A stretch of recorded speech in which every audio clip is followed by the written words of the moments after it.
السلام علیکم دوستوں آج جو بات بتانے جا رہا ہوں اس پر ڈاکٹر یوشی نوری اوسومی کو میڈیکل دنیا میں نوبل پرائز مل چکا ہے۔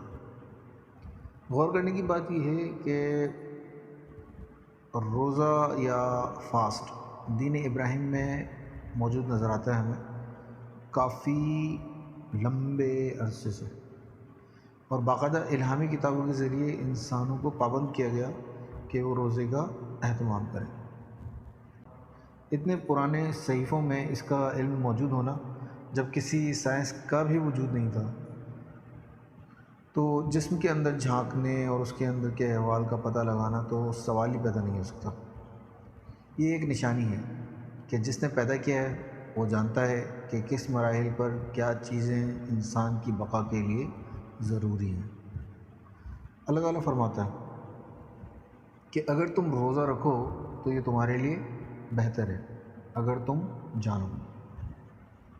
ڈسکرپشن میں دی گئی ویڈیو کا اگر آپ مطالعہ کریں تو آپ بھی اس بات کے قائل ہو جائیں گے کہ زندگی میں بھوکا رہنا کتنا ضروری ہے۔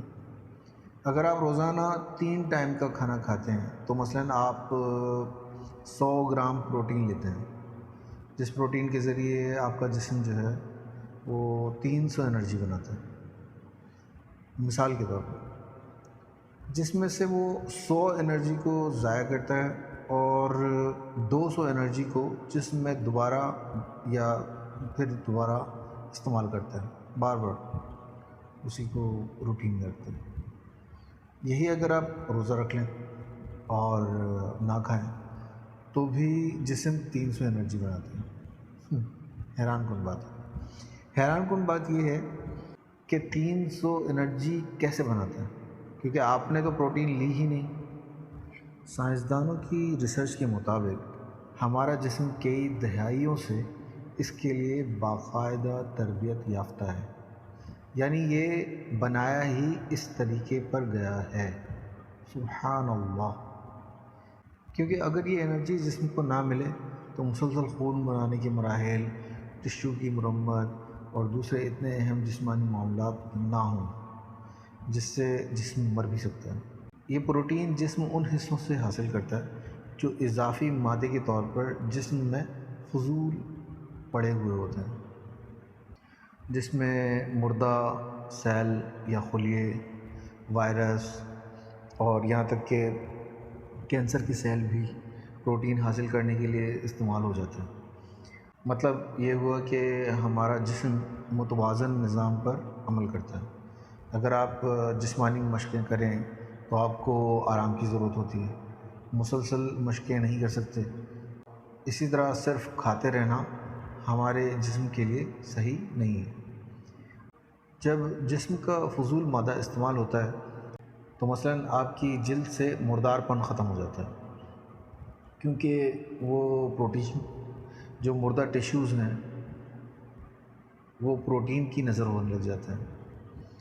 آپ کا جسم جو ہے وہ پہلے سے چست ہو جاتا ہے، کیونکہ اب اس کو اپنی پروٹین کی تعداد کو پورا کرنے کے لیے جسم میں دوڑنا اور ڈھونڈنا پڑتا ہے، جس کی وجہ سے وائٹ بلڈ سیلز اور یہ جتنے بھی ایکٹیو سیلز ہیں جو اس کام میں استعمال ہوتے ہیں وہ زیادہ چست ہو جاتے ہیں اور وہ دوڑتے پھرتے ہیں، جس کی وجہ سے امیون سسٹم پہلے سے بہتر ہو جاتا ہے۔ بند شدہ جگہوں پر جسم کی رسائی ہونے لگتی ہے۔ مردہ خلیے جو زہر بن رہے تھے جسم کے اندر پڑے پڑے، اب وہ ختم ہونے لگتے ہیں۔ جسم کے اندر ہی اندر ایک نئی روش اور جان آ جاتی ہے۔ اس سے عمر بڑھنے کے مراحل کم ہو جاتے ہیں اور آپ زیادہ دن تک جوان دکھتے ہیں۔ آپ کینسر جیسی جان لیوا بیماری سے بچے رہتے ہیں۔ آپ کا دماغ بہتر طریقے پر کام کرتا ہے، اور کئی ایسے فوائد ہیں جو آج بھی دریافت ہو رہے ہیں۔ مثلاً کتنے جینز ہیں جو اس میں شامل ہو جاتے ہیں۔ اگر ہم دین ابراہیم کو 4000 سال پرانا سمجھیں تو اس وقت لوگوں کے پاس کوئی روزے کا تصور نہیں تھا، کیونکہ ہر چرند پرند کھاتے پیتے ہی نظر آتے تھے کہ روزہ کوئی بھی نہیں رکھ رہا۔